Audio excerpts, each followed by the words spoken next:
Hello दोस्तों, मैं Hemant sir advance classes के यूट्यूब चैनल पर आपका हार्दिक स्वागत है। तो आज का जो टॉपिक है बच्चों हमारे सामने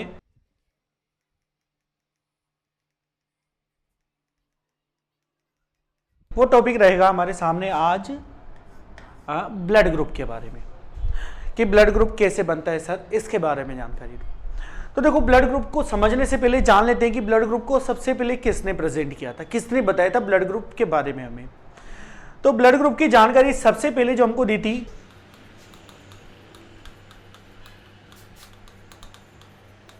वो जानकारी दी थी सर्वप्रथम लैंड स्टीनर ने। तो लैंड स्टीनर जो है इन्होंने सबसे पहले ब्लड के बारे में हमको बताया था।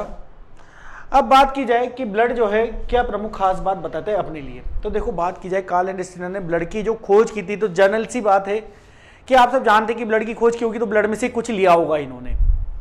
कार्ल लैंड स्टीनर ने क्या करा, अपनी रिसर्च के लिए इन्होंने रक्त में से जो आरबीसी वाला पार्ट था इस पार्ट पर इन्होंने अपना रिसर्च करे। आरबीसी वाला पार्ट इन्होंने लिया ब्लड में से और इस पर इन्होंने कई सारे रिसर्च करे। रिसर्च करने के बाद जैसा कि एक प्रोटीन तो आप लोग इससे जस्ट पहले टॉपिक में पढ़ चुके हो हीमोग्लोबिन के बारे में। तो हीमोग्लोबिन एक प्रमुख प्रोटीन यहां पर पाया जाता है। इसके अलावा आरबीसी में इन्होंने एक प्रमुख प्रोटीन खोज निकाला जिसे कहा जाता है ग्लाइकोप्रोटीन। ठीक है, तो आरबीसी में से इन्होंने खोज निकाला एक नया प्रोटीन जिसको इन्होंने नाम दे दिया ग्लाइकोप्रोटीन। इस ग्लाइकोप्रोटीन को अन्य नाम से भी जाना जाता है। इस ग्लाइकोप्रोटीन को कई बार कहा जाता है एंटीजन, तो इसको शॉर्टकट नाम भी दे दिया गया है एंटीजन के नाम से। तो ग्लाइकोप्रोटीन या एंटीजन की जो खोज थी वो आरबीसी में उपस्थिति के माध्यम से हो पाई है, जो कि किसने करी है, हमारे सामने कार्ल लैंड स्टीनर ने। बात करते हैं कि आरबीसी से जो ग्लाइकोप्रोटीन निकली थी इसके माध्यम से कैसे ब्लड ग्रुप का निर्धारण किया गया है। तो देखो, मैं आपको एक जनरल सी बात बता देता हूं कि अगर बात की जाए एंटीजन के बारे में तो मनुष्यों में जो है कुल 3 टाइप के, कुल कितने टाइप के एंटीजन पाए जाएंगे, कुल 3 टाइप के एंटीजन उपस्थित होते हैं। बात करें कि कौन कौन से एंटीजन यहां पर उपस्थित होते हैं, तो देखो हमारे यहां पर 3 टाइप के एंटीजन में सबसे फर्स्ट नंबर पर एंटीजन नंबर आ जाता है ए। सेकेंड एंटीजन को आप सब जानते हैं बी के नाम से और तीसरे को आप जानते हैं सब ए बी के नाम से। तो इस प्रकार से 3 एंटीजन है हमारे पास। जैसे कि बात की जाए पृथ्वी पर सभी मनुष्यों के बारे में तो केवल और केवल ये 3 टाइप के एंटीजन होते हैं। एंटीजन होता है ए, एंटीजन होता है बी और एंटीजन होता है ए बी। लेकिन यहां पर हमारे पास ब्लड ग्रुप तो 4 होते हैं, वो कैसे इसमें प्रेजेंट होंगे। तो देखो क्या बताया गया है, यहां पर एंटीजन तो जो होंगे 3 ही टाइप के होते हैं, लेकिन कई सारे व्यक्ति ऐसे होते हैं जिनमें एंटीजन नहीं पाया जाता। कई सारे व्यक्ति क्या है जिनमें एंटीजन नहीं पाया जाता, तो इसको हम किससे प्रेजेंट कर देते हैं, शून्य से। इसको शून्य कहा जाता है और इसको हम अल्फाबेट में यूज करते हैं ओ के नाम से। तो इस प्रकार से आपके पास 4 ब्लड ग्रुप हो जाएंगे। ब्लड ग्रुप ए हो जाएगा, बी हो जाएगा, ए बी हो जाएगा और ओ हो जाएगा।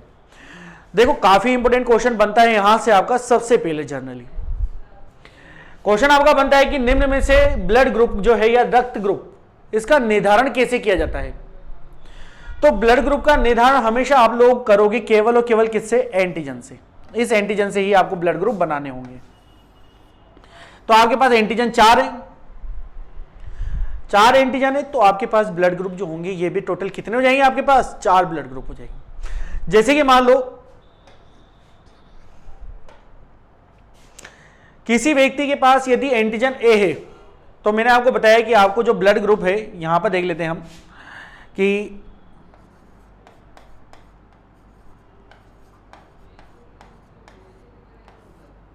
ब्लड ग्रुप, तो ब्लड ग्रुप जो है हमेशा आपको ध्यान रखना है केवल और केवल किसकी मात्रा से बनेगा, एंटीजन से। तो ब्लड ग्रुप का निर्धारण हमेशा होगा केवल और केवल किससे, एंटीजन से। जैसा कि बात की जाए यहां पर आपके पास यहां पर 4 प्रकार के एंटीजन दिख रहे हैं आपको कि एंटीजन ए है हमारे पास, एंटीजन बी है, एंटीजन ए बी और एंटीजन ओ है। अगर किसी मानव शरीर के अंदर यदि एंटीजन ए है तो आपको केवल ध्यान रखना है कि इसका जो ब्लड ग्रुप होगा वो भी क्या होगा, यहां पर ए हो जाएगा। तो ये तो एंटीजन को प्रेजेंट कर रहा है ये वाला,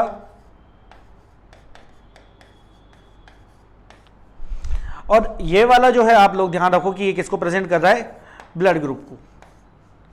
तो किसी व्यक्ति में यदि एंटीजन ए है तो आपको केवल इतना ध्यान रखो कि उसके अंदर ब्लड ग्रुप जो होगा वो हमेशा ए होगा।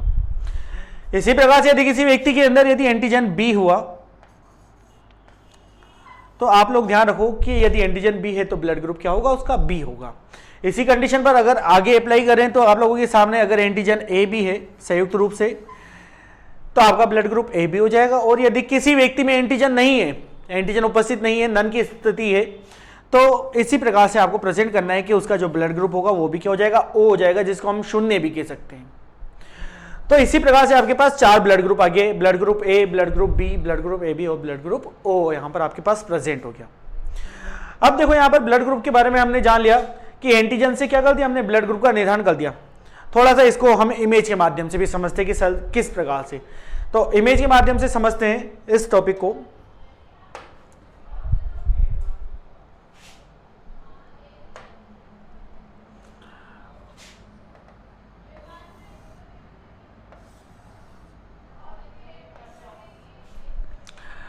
तो देखो यहां पर आपको इस प्रकार से ऊपर बताया गया है ब्लड ग्रुप ए बी और डी ओ के बारे में। तो आपके पास 4 ब्लड ग्रुप हैं, वो इस प्रकार से आपको यहां पर ब्लड के छोटे छोटे डॉट्स दिए हुए हैं, इनके माध्यम से आपको समझाया गया है। तो जैसा कि मैंने आपको बताया, सबसे पहले एंटीजन, यहां तो एंटीबॉडी के बारे में प्रेजेंट हो रहा है, हम सबसे पहले एंटीजन से बात करते हैं। तो यहां पर आपको दिख रहा है antigen in red blood cells लिखा हुआ है यहां पर। तो antigen in red blood cells के बारे में बात करते हैं कि सर रेड ब्लड सेल्स थोड़ा छोटा कर लेने ताकि स्पष्ट दिखेगा। तो antigen in red blood cells में देखो आपके पास एंटीजन यहां पर क्या है, ए उपस्थित है। तो यहां पर अगर एंटीजन आपके पास ए है तो यहां पर आप देखो आपका ब्लड ग्रुप क्या हो रहा है, आपका ब्लड ग्रुप हो रहा है ए। फिर आप लोगों ने देखा कि एंटीजन बी है, तो आप लोग यहां पर देखोगे आपका ब्लड ग्रुप क्या दिखेगा, यहां पर आपको बी प्रेजेंट हो जाएगा। इसी प्रकार से यदि एंटीजन ए बी यहां पर उपस्थित आपको दिख रहा है, एंटीजन ए बी है तो आपका ब्लड ग्रुप भी क्या हो जाएगा, ए बी हो जाएगा। और जैसा कि मैंने आपको बताया था, यदि जिस व्यक्ति में ब्लड ग्रुप नहीं होता तो यहां पर क्या लिखा हुआ है, नल लिखा हुआ है, मतलब नहीं है, एंटीजन नहीं है इसके पास। तो एंटीजन नहीं है तो इस व्यक्ति का ब्लड ग्रुप देखो आप लोगों को क्या दिखाई देगा, यहां पर शून्य या ओ। तो इस प्रकार से हमने क्या कर दिया, एंटीजन से ब्लड ग्रुप का निर्माण कर दिया। आगे बात करते हैं यहां पर, इसके बाद एंटीजन तक तो सीमित है, लेकिन बात की जाए कई बार क्या होता है कि देखो बच्चों यहां पर एग्जाम में पेपर में आप लोगों से थोड़ा ज्यादा डीप में पूछ लेता है कई बार, कैसे क्वेश्चन बन सकता है। अगर एंटीजन से आया तो जनरली आप सब समझ ही गए होंगे कि सर एंटीजन से तो बहुत सरल सा आराम से समझ पाए हम कि एंटीजन ए है तो ब्लड ग्रुप ए होगा, बी है तो बी होगा। लेकिन अगर कभी टफ क्वेश्चन बनता है तो कहां से बन सकता है, क्या होता है कि हमारा रक्त का जो आप लोगों ने प्लाज्मा पढ़ा था, हमारे ब्लड में जो हमने पढ़ा था प्लाज्मा वाला पार्ट, ठीक है, बात करते हैं इस प्लाज्मा से।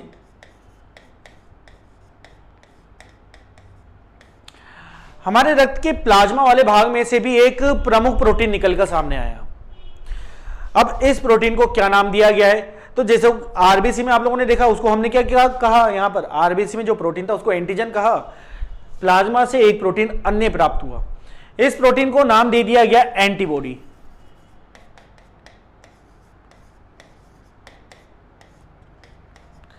इसको क्या नाम दे दिया गया है, एंटीबॉडी नाम दे दिया गया। अब एंटीबॉडी की भी बिल्कुल वही टाइप, जैसे कि एंटीजन देखा था ना हमने कि एंटीजन जो होते हैं ए बी और शून्य होते हैं, इसी प्रकार से एंटीबॉडी भी जो है उसी टाइप से बटे हुए हैं। एंटीबॉडी भी जो है ये भी 3 टाइप के होते हैं। एंटीबॉडी ए होता है, इसको स्मॉल लेटर से प्रेजेंट कर लेते हैं बस हम, ताकि हमको समझने में आसानी रहेगी। तो एंटीबॉडी ए हमारे पास है, एंटीबॉडी बी है हमारे पास, एंटीबॉडी ए बी है, और लास्ट में आपके पास जिनमें एंटीबॉडी नहीं होगी उसको आप क्या मानोगे, शून्य मान लेंगे। तो इस कंडीशन में आप लोगों के पास एंटीबॉडी जो है वो भी क्या होगी आपके पास, ए बी और शून्य, जिनमें नहीं होगी उसको शून्य माना जाता है।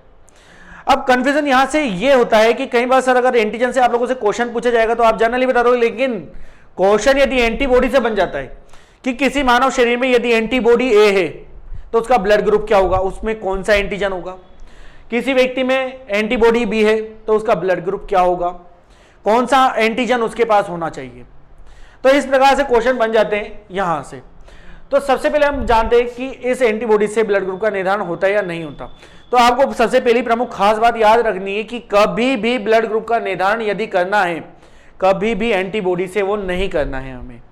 हमें ब्लड ग्रुप का निर्धारण हमेशा करना है केवल और केवल एंटीजन से। क्वेश्चन भी जब आपके आए कि ब्लड का निर्धारण कैसे करते हैं, तो आप लोग हमेशा जवाब आपका क्या रखोगे कि सर एंटीजन से करते हैं। ऑप्शन में एंटीबॉडी भी होता है, लेकिन एंटीजन से ही आपको निर्धारण करना होता है।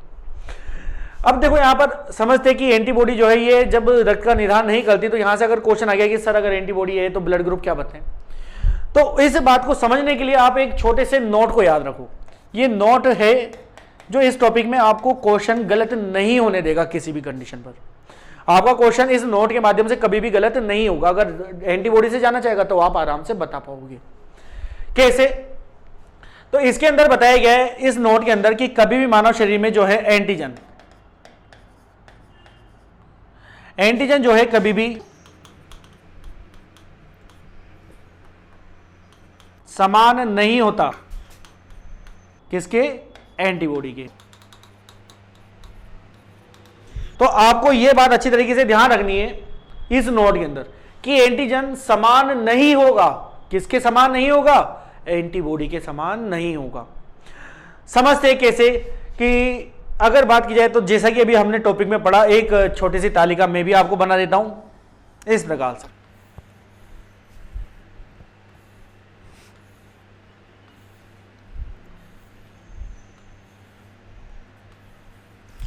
तो देखो यहां पर हमने इस प्रकार से एक सारणी का निर्माण करा है, जो कि आज जो हमने टॉपिक पढ़े उन्हीं के बारे में चर्चा करेंगे।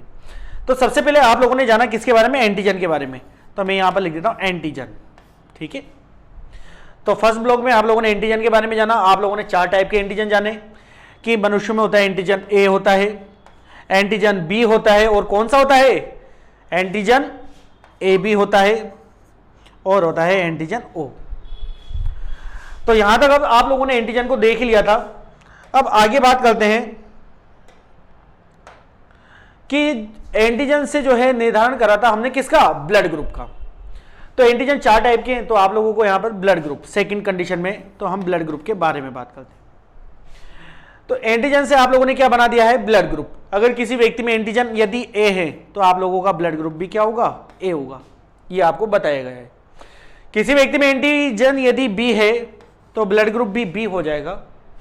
और इसी कंडीशन को अप्लाई करते हुए आप आगे बढ़ोगे तो आपको मालूम पड़ जाएगा कि एंटीजन ए बी होने पर ब्लड ग्रुप ए बी हो जाता है, और यदि ओ होता है तो एंटीजन क्या हो जाता है? आपका ओ हो जाता है।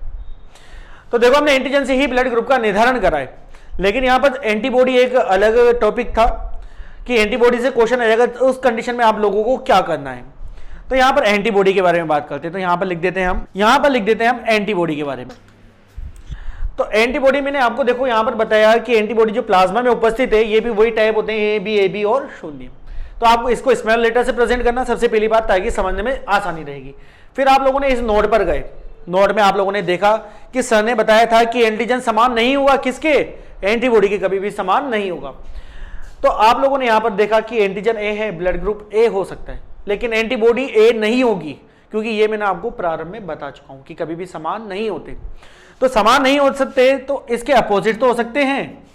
तो अगर किसी व्यक्ति में एंटीजन ए है, ब्लड ग्रुप ए हो सकता है, लेकिन एंटीबॉडी ए नहीं हो सकती, लेकिन इसके अपोजिट में क्या हो सकता है? एंटीबॉडी बी हो सकती है। इसी प्रकार से बात की जाए बी के बारे में, तो एंटीजन बी है, ब्लड ग्रुप बी हो सकता है, लेकिन एंटीबॉडी बी, बिल्कुल सही बताया आप लोगों ने कि एंटीबॉडी बी नहीं होगी। तो एंटीबॉडी क्या होगी? इसके अपोजिट में ए हो जाएगी। ठीक है, तो वापस इसी प्रक्रिया को दोहराते हुए हम चलेंगे कि एंटीजन आपके पास ए बी है, ब्लड ग्रुप ए बी है, तो यहां पर अपोजिट में क्या हो जाएगा? एंटीबॉडी आपके पास नन हो जाएगी, और यहां पर इसी प्रकार से ये हो जाएगा आपके पास एंटीबॉडी ए बी। तो देखो यहां पर हमने एंटीजन से ब्लड ग्रुप को निकाला, और ब्लड ग्रुप या इसके माध्यम से हमने एंटीबॉडी को प्रेजेंट कर लिया। इमेज के माध्यम से भी समझते इसे कैसे। तो देखो यहां पर ये इमेज हमारे सामने प्रेजेंट हो गया। अब इस इमेज के बारे में बात की जाए तो इस इमेज में आप लोगों को दिख रहा होगा कि यहां पर आपके पास जो ब्लड ग्रुप है, थोड़ा सा बड़ा कर लेते हैं इमेज को। तो यहां पर देखो बिल्कुल हमने जो सारणी बनाई है उससे मैच करते हैं इसे। मैंने आपको प्रारंभ में बताया, देखो यहां पर ऊपर लिख रहा है blood group A, blood group B, blood group A B और ब्लड ग्रुप डी आपके सामने प्रेजेंट हो रहा है यहां पर। ठीक है, तो 4 प्रकार के ए बी और ओ आपके पास प्रेजेंट हो रहा है। तो आप लोगों ने देखा सबसे पहले कि एंटीबॉडी इन प्लाज्मा, मतलब हमारे जो है एंटीबॉडी कहां पर उपस्थित थी? प्लाज्मा में, वो हमने यहां पर समझ लिया है। तो एंटीबॉडी इन प्लाज्मा में और antigen in red blood cells में, तो ये आपको यहां पर ध्यान रखना है। तो देखो एंटीजन के बारे में बात करी हमने इससे जस्ट पहले, थोड़ी सी पहले, कि एंटीजन अगर ए होगा तो ब्लड ग्रुप ए होगा, बी है तो बी होगा, ए बी है तो ए बी होगा, और ओ है या नन है तो क्या हो जाएगा, ब्लड ग्रुप नन हो जाएगा। अब हम बात करें कि एंटीजन से एंटीबॉडी पर क्या इफेक्ट पड़ता है। तो यहां पर देखो आप लोग, यदि इस व्यक्ति के पास एंटीजन ए है तो देखो यहां पर एंटीबॉडी क्या दिखाई दे रहा है आपको, एंटीबॉडी यहां पर प्रेजेंट हो रहा है आपके सामने कि इसके पास एंटीबॉडी जो है वो बी है अगर एंटीजन ए है तो। इसी प्रकार से इसके पास एंटीजन बी है तो इसके पास यहां पर आप देखोगे तो यहां पर आपको दिख जाएगा एंटीबॉडी क्या है, इसके पास ए है। इसी प्रकार से एंटीजन ए बी होने पर एंटीबॉडी का मान आपको दिख रहा होगा, यहां पर नन लिखा हुआ है, बॉक्स खाली पड़ा है, मतलब एंटीबॉडी यहां पर क्या है, यहां पर उपस्थित नहीं है। इसी प्रकार से यदि यहां पर एंटीजन नहीं है तो यहां पर एंटीबॉडी क्या प्रेजेंट हो रहे हैं आपके सामने, ए और बी यहां पर प्रेजेंट हो रहे हैं। तो ये आपको बताया गया है एंटीजन से और एंटीबॉडी के माध्यम से। देखो बात करते हैं इसके बाद आगे कि चलो ठीक है सर, यहां तक तो बिल्कुल हमको समझ में आया, लेकिन अभी भी एक बात को लेकर कंफ्यूज है कि सर जब क्या होता है कि हमारे पेशेंट को जब ब्लड की आवश्यकता पड़ती है तो डॉक्टर हमसे ब्लड लाने की तो कहता है कि सर आप ए वर्ग का लाओ, बी वर्ग का लाओ या ए बी वर्ग का लाओ, लेकिन सर कंडीशन अप्लाई कर देता है। वो कंडीशन ये अप्लाई कर देता है कि सर आप जब ब्लड लेके आओगे तो वो ब्लड होना चाहिए या तो ए पॉजिटिव या होना चाहिए ए नेगेटिव, या आपसे कहता है कि ब्लड होना चाहिए ओ पॉजिटिव या ओ नेगेटिव। कि सर हम ब्लड ग्रुप के बारे में तो समझे, लेकिन ब्लड पर ये चार्ज कैसे काम करता है, कैसे इस पर चार्ज लगाया जाता है। तो ब्लड पर चार्ज के बारे में बात की जाए तो चार्ज के बारे में सबसे पहले जानकारी के बारे में बात की जाए तो इसके लिए हम एक छोटे से टॉपिक के बारे में बात करेंगे जिसे हम कहते हैं RH फैक्टर। तो RH फैक्टर जो है काफी ज्यादा इंपॉर्टेंट है और RH फैक्टर एक प्रकार का एंटीजन ही है। RH फैक्टर एंटीजन जो है इसको भी खोजने वाले जो वैज्ञानिक हैं वो कार्ल लैंडस्टीनर ही।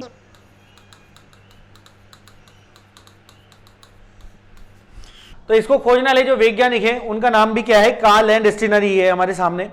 तो ये आपको ध्यान रखना है कि कार्ल लैंडस्टीनर जो है उन्होंने ही सबसे पहले RH फैक्टर के बारे में बताया था, और इनकी सहायता के लिए एक वैज्ञानिक और जुड़े थे, इनका भी आप लोग याद रखना, इनको कहा जाता है वीनर। तो कार्ल लैंडस्टीनर और वीनर जो हैं इन दोनों ने मिलकर क्या करा था, RH फैक्टर की खोज करी थी। अब RH फैक्टर के बारे में बात की जाए तो RH फैक्टर की खोज आपसे जानना चाहता है कि ये खोज किस पर की गई थी, कौन से एनिमल्स का इसमें प्रयोग किया गया था। तो कार्ल लैंडस्टीनर ने ये जो खोज की थी एक बंदर पर की थी जिसका नाम था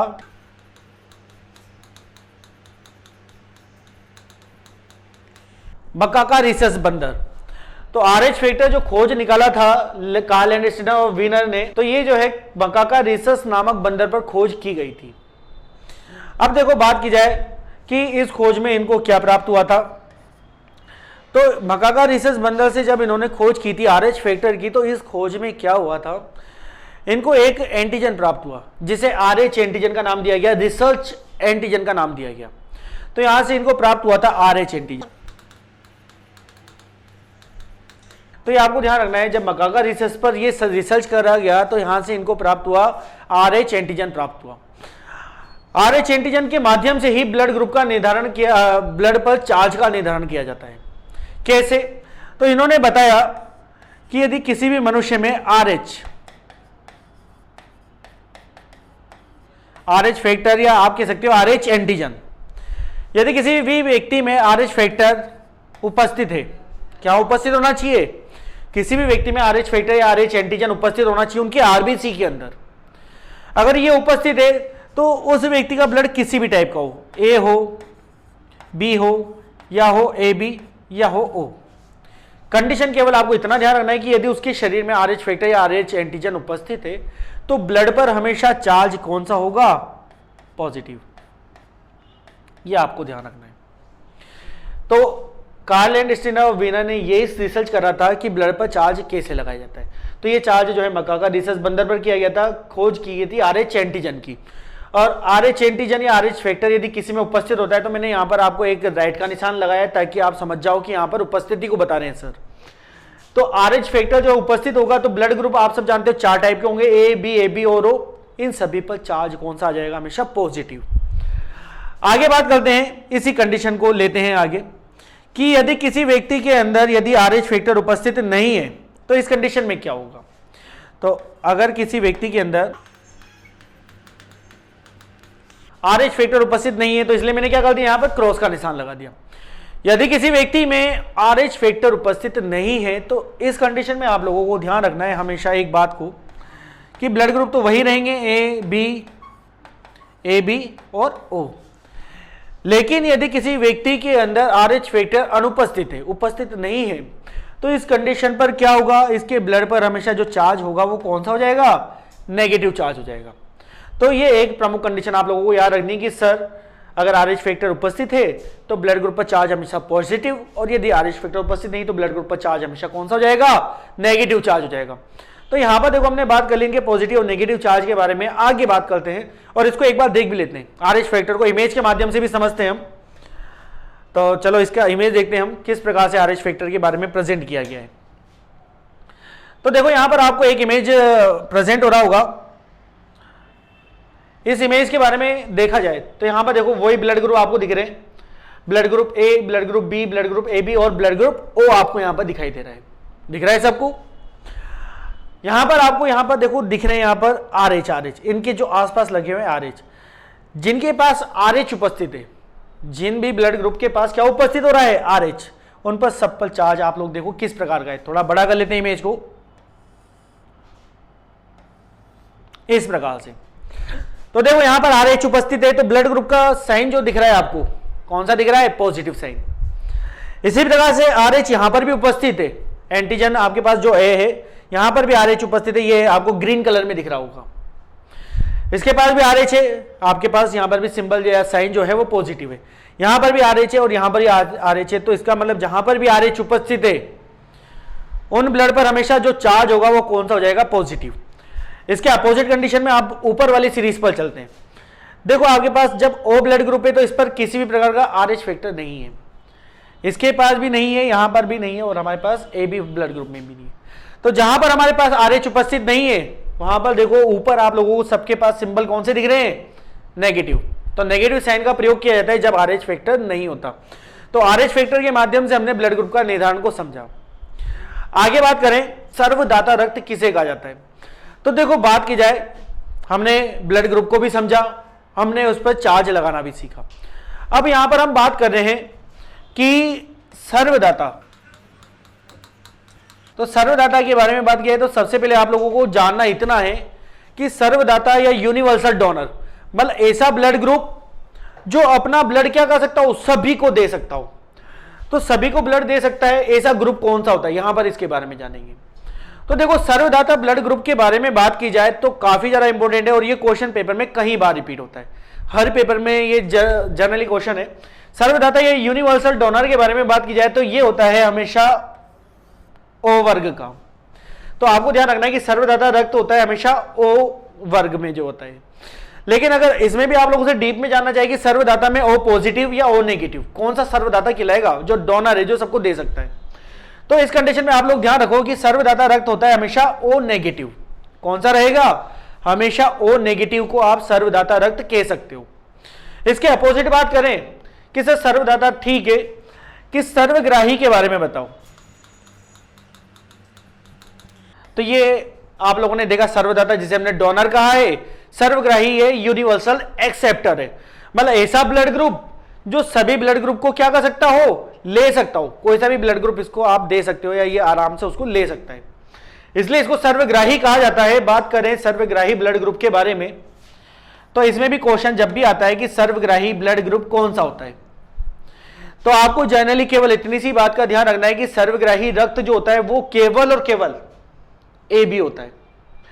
लेकिन अगर इसको भी आप लोगों से जानना चाहे कुछ ज्यादा आगे जानकारियों में या डीप में जानना चाहे कि सर AB में पॉजिटिव या नेगेटिव कौन सा होता है, सर्वग्राही एक्सेप्टर कौन होता है, तो यहां पर बात की जाए सर्वग्राही के बारे में तो AB पॉजिटिव जो होता है ये सर्वग्राही रक्त समूह होता है, मतलब सभी का ब्लड ये ले सकता है। तो देखो ये हमने बात करी यहां पर ब्लड के बारे में, थोड़ी सी आगे जानकारी लेंगे कुछ प्रमुख और एक प्रमुख नोट के बारे में। इस नोट का भी बहुत ज्यादा महत्व है जो कि पेपर में सबसे ज्यादा पूछा जाता है। कई बार आप लोगों से जानना चाहेगा कि मानव शरीर का जो ब्लड, जैसे कि आप लोगों ने देखा होगा कई बार हम क्या करते हैं, ब्लड डोनेट कैंप में ब्लड को डोनेट कर जाते हैं। आप लोगों ने ब्लड डोनेट कर दिया तो आप सब जानते हैं कि इस ब्लड को जो ब्लड बैंक होते हैं वहां पर फ्रिज में रखा जाता है। तो फ्रिज का उस समय टेम्परेचर कितना होता है, ये पेपर में कई बार पूछा जाता है। तो कभी भी ब्लड बैंक के बारे में बात की जाए कि ब्लड बैंक में जो हमारा ब्लड होता है जो जाता है वहां पर, उसको किस टेम्परेचर पर रखा जाता है, तो आपको हमेशा ध्यान रखना है इसको रखा जाएगा हमेशा 40 डिग्री फ़ारेनहाइट पर। कितने टेम्परेचर पर रखा जाएगा? हमेशा 40 डिग्री फ़ारेनहाइट पर जो है आपका ब्लड रखा जाता है। कई बार बच्चे आ जाते हैं कि सर कितना टेम्परेचर, वो क्वेश्चन आता है तो छोड़ जाते हैं वहां पर बच्चे, या कई सारे बच्चे कहते हैं कि सर 40 डिग्री प्लस में होगा या माइनस में। तो आपको हमेशा ये बात भी ध्यान रखनी है, ये जो है पॉजिटिव डिजिट है, 40 डिग्री फ़ारेनहाइट आपका पॉजिटिव में होगा। अगर आप माइनस कर दोगे तो आप सब जानते हैं कि माइनस का मान कितना ज्यादा कम हो जाएगा, इस कंडीशन में तो बर्फ प्राप्त होगा, आपको रक्त प्राप्त नहीं होगा। तो रक्त जो है 40 डिग्री फ़ारेनहाइट पर रखा जाता है ब्लड बैंक में। फिर आगे बात करें थोड़ा सा कुछ और जानकारियों में, तो आगे बात करते हैं, जैसा कि हम जानते हैं कि ब्लड जो होता है इसके अंदर आप लोगों को बताया गया है कि इसके अंदर आयरन के कण होते हैं। किसके कण होते हैं? आयरन के कण होते हैं। इसके अलावा इसमें कैल्शियम भी होता है हमारे रक्त के अंदर। तो जब हम ब्लड को डोनेट करते हैं तो क्या होता है कि ब्लड डोनेट करने के बाद यदि हम उसको डायरेक्ट रख दें तो उसमें क्या होगा, आयरन के कण और जो आपके कैल्शियम के कण होते हैं वो सारे के सारे नीचे जम जाएंगे। तो इस कंडीशन में क्या किया जाता है, ब्लड को जमने से बचाने के लिए, अगर हम क्या करें, ब्लड को, हमारे ब्लड को क्या हो, ब्लड बैंक में जमने से बचाने के लिए क्या किया जाता है, तो ब्लड बैंक में जो है हमारे ब्लड को जमने से बचाने के लिए हम इसके अंदर डालते हैं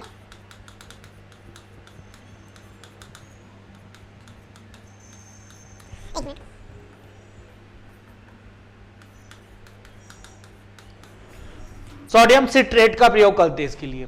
ठीक है, अब बात की जाए यहां से थोड़ा सा और आगे बढ़ने कि आप लोग समझ गए कि रक्त को जमने से बचाने के लिए सोडियम सिट्रेट का प्रयोग किया जाता है। क्या होता है, देखो कई बार क्वेश्चन ये भी आ जाता है कि हमारे शरीर में भी तो ब्लड होता है और हम भी कई बार ऐसी जगह पर जाते हैं जहां पर पानी कुछ सेकंडों में जम जाता है लेकिन हमारा ब्लड उस कंडीशन में भी नहीं जमता। तो बात की जाए कि हमारे शरीर में ब्लड को जमने से बचाने के लिए क्या उपस्थित होता है, तो हमारे शरीर में क्या होता है, देखो बात की जाए, एक छोटा सा आप लोगों के पास क्वेश्चन आता है कि हमारे शरीर का ब्लड बैंक क्या है, मतलब हमारा जो शरीर है,